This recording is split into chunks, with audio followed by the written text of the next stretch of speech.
Hello and welcome back to my channel. This is Dark Phoenix, and we are continuing with our journey through RealMyst Masterpiece Edition on Nintendo Switch. So we have completed 2 ages already, Channelwood and Stone Ship, and we still have 2 more pages to find, which means 2 more ages to explore. So let's pick a book and see where we're going next.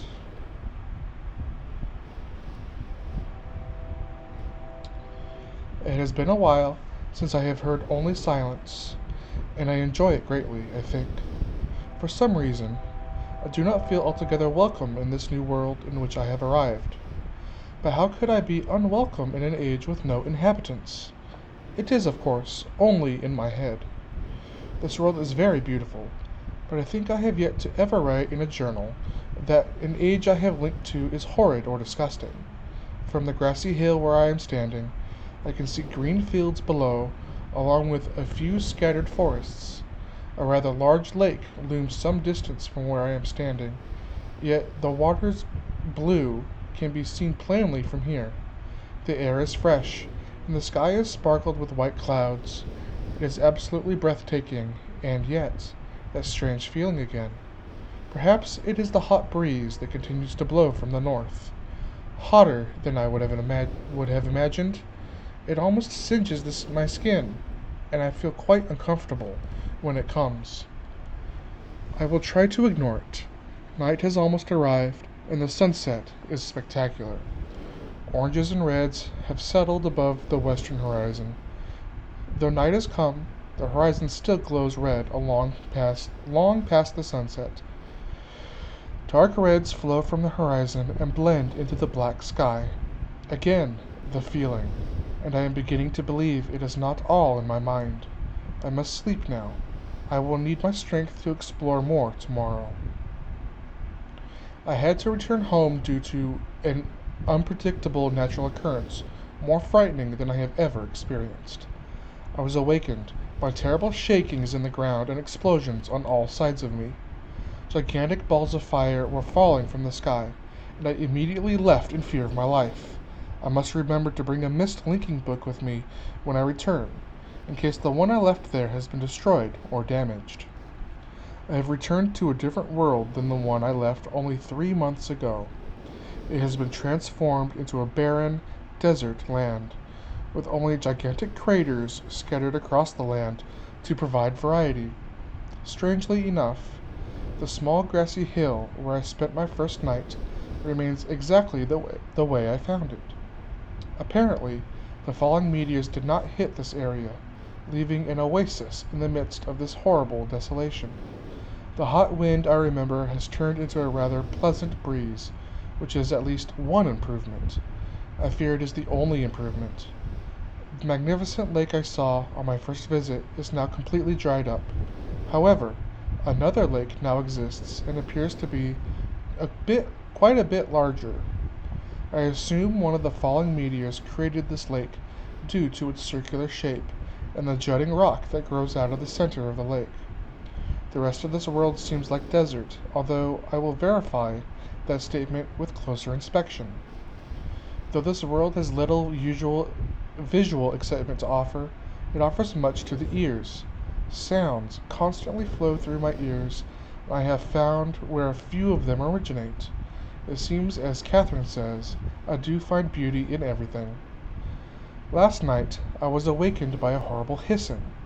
I was sweating, and the heat was so intense that I immediately dipped my head in a nearby stream to cool it down. The hot breezes had returned, along with a low roar from the ground. I walked a short distance to observe some red flames shooting up from the earth. Suddenly, the ground began to crack, and a huge chasm opened. The chasm continued to grow until it was far too wide to cross. Then the tumult subsided, leaving only a dull roar. I have decided, however, I can use the chasm to my advantage. Perhaps the heat from the chasm can be harnessed. Even as the chasm has ripped into the surface of this world, It has opened up a whole new world to explore. Although uncomfortably hot, I found it possible to reach a cave in the chasm that had been created, and I have now explored deep into the crust of this planet. I have found a vast underground cave system that will take many years to map and explore. I will also look for a safer way to reach the underground than through the chasm wall. This age seems to change on its own, so I feel I should leave again and see if things are different when I return. It is also important that I check on Saris and Achenar and make sure everything is going along well. When I return, I also hope to bring back some tools I will need for my plans to explore the underground. The abundance of raw materials here is beginning to amaze me. I have returned with some of the complex tools I knew I wouldn't be needing. I assumed I would have to return for more basic materials. However, it seems as though will be able to find everything I need here.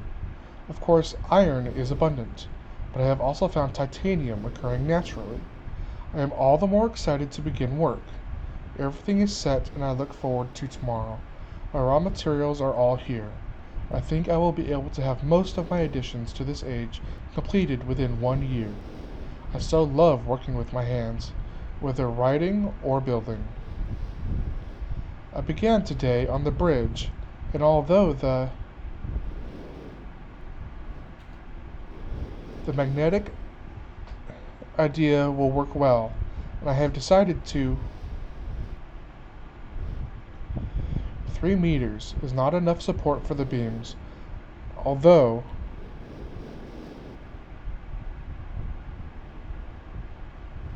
amazingly strong.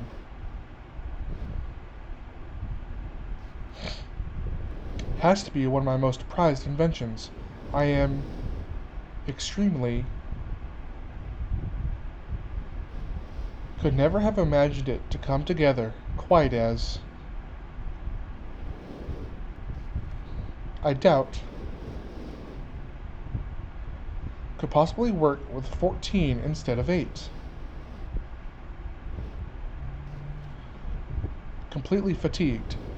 I am so happy to have completed tomorrow. I am leaving today in order to bring Cirrus and Achenar. I have left them alone in Channelwood. I believe they will enjoy all there is to see here. The age seems to have stabilized. I believe the meteors set off a period of volcanic activity by piercing into the shallow crust, but the tremors have become few.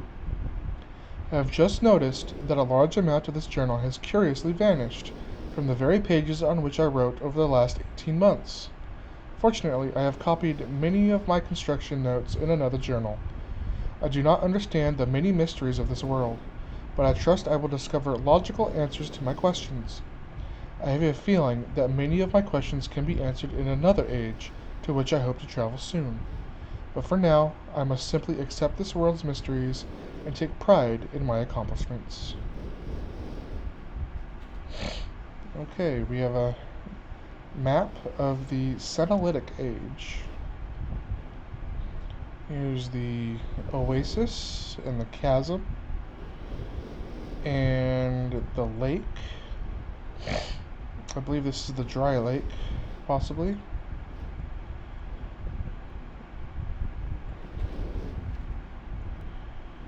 And we have here some musical notes, which I will quickly write down.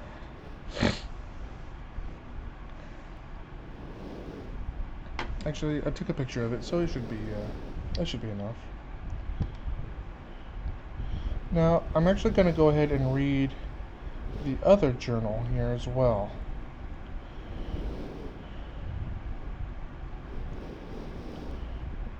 This is for the mechanical age.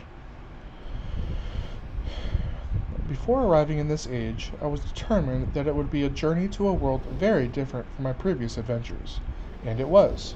The sky here is dark and gray, and incessantly displays flashes of lightning in the distance. I met a very old man with a long beard, and hair that hangs to his waist. He is very feeble, and has trouble even moving. This man has obviously been through very many things in this strange world, and I have learned many things from him. He has told me an interesting story of this world's history. Years ago, he told me, there was a beautiful city that rose up out of the water. It housed many people inside its walls, and the people had everything they wished for. The city was surrounded by 3 high hills, which rose higher than the city.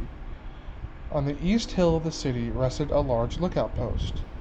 The people of the city had constructed the post expecting visitors to arrive from the east.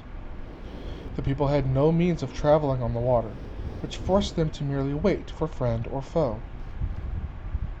As time passed, friendly visitors brought rumors of an enemy that existed beyond the horizon. The people grew fearful, yet nothing happened. One day, the usually sunny sky became as dark as night, and black ships appeared on the horizon. The outlook posts at attempts at peace were turned away, and the sentries there were easily overwhelmed. The ships continued to wreak havoc on the city, apparently destroying everyone and everything. After the foundations of the city were destroyed, the city sunk deep into the ocean, and only the lookout post remained. The black ships sailed away. The man continued to say that 8 people had hidden and managed to survive through the attack. In the 9 years since the attack, 2 of the survivors had died. He also said that it was rumored that 10 years from the attack, the enemy would return to finish the destruction they had started so long ago. I have decided, since hearing the man's story, it would be admirable to save this civilization and stop this enemy's plan of destruction. I am excited about the adventure that awaits me, and an idea has sparked in my mind to provide the needed defense for these people. I met the remaining survivors today and have begun to work on a plan for protection. After a short absence, I have returned to this age with my 2 sons. They have, as of yet, traveled rarely with me, and they are understandably excited to be here. They have grown considerably since Everdunes, and it is already obvious to me that they will be great help this time, instead of the nuisance they have been in the past. All 3 of us, along with 4 of the healthier survivors, began construction today. We were building upon the old city's ruins, which will provide a perfect foundation for our fortress. My sons have been spending much of their spare time on the South Island, where most of my materials are stored. I'm very pleased with their intelligence, and their creativity is refreshing to see, as they work on some small projects of their own. It has been over 4 months now, and construction is going well. My sons love the world, except for its gray sky. They detest the gray sky and tell me many times they wish the sky here was like the blue sky in Myst. The old man I first talked to tells me that the enemy is due in 4 months. I feel we will be ready when the time comes. The man reminds me of Emmett in many ways, and I often wonder how Emmett and his people are doing. It has been 6 months of work, and we have finally finished the fortress. It rests upon the 3 hills which are now only islands due to a rising water level that the people experienced after the attack. Inside the fortress, I have designed a most intriguing device. It makes use of a technology called holography I began experimenting with on my visits to Aspermere. It will be working in a couple of days after I compensate for some small miscalculations. This holographic device will enable the survivors to learn to use the fortress. The enemy is due to come soon, and I trust the fortress will provide sufficient protection for all of us. And there's the mechanical age. Got 3 islands surrounding a larger central fortress island. The black ships have come. Their attack was substantial. Their weapons have been stopped, and it appears they have turned away in defeat. I could not help but smile as I watched the boats leave. Last night we had a small celebration, and the old survivors danced their dances of old. My sons did not understand why the sky had not turned back to its original blue. The old man told them that the storms would never end until the enemy was destroyed. I assured my sons that a blue sky was not worth the risk of death, and they seemed to hear me. I have had a healthy adventure, and I have begun work on a new book. Once again, I must leave a familiar age in search of a new universe I have begun. But first I will have an extended time with Catherine, whom I miss very much. I must also return to the people of the tide. I believe in my travels I have found a substance that will ease the pain of their bone ailments that they have long endured. I hope to return to mechanical age one day and find the population growing and my fortress still strong. Though the sky may always be black, I am confident the people here feel a heavier darkness has been lifted from their shoulders. Alright, and with that, we will continue in the next video.